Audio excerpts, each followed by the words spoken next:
Vous avez entendu parler du principe d'humanité? Il est essentiel dans le droit international humanitaire. Il sert à atténuer les souffrances humaines. C'est pourquoi la torture, la cruauté, c'est interdit. Et les blessés ou prisonniers doivent être traités avec respect et dignité.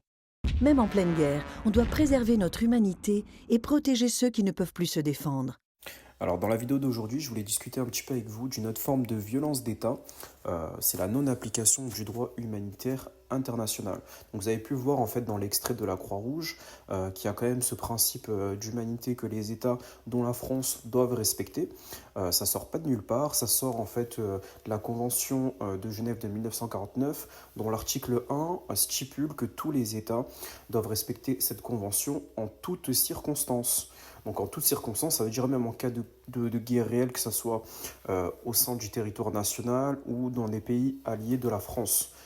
Et aussi dans les guerres non conventionnelles, ce sont des guerres en fait qui sont des opérations secrètes. Mais quoi qu'il se passe, peu importe, même s'il y a une menace sur le territoire national, les États n'ont pas à cibler des civils, ils n'ont pas à cibler des citoyens et ils n'ont pas à utiliser des armes militaires sur des citoyens. Les seules cibles qu'ils ont le droit de viser avec ces armes-là, ce sont d'autres cibles militaires.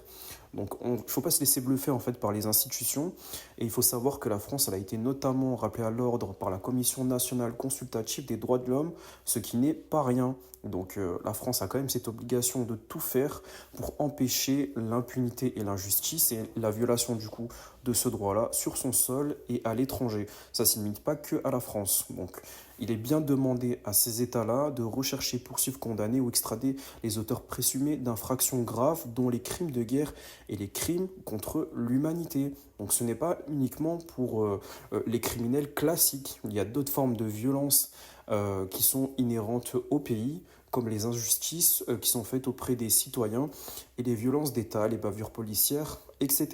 Voilà, bon, en tout cas, je voulais parler de ça avec vous aujourd'hui et il ne faut surtout pas oublier ce principe d'humanité, du droit international humanitaire.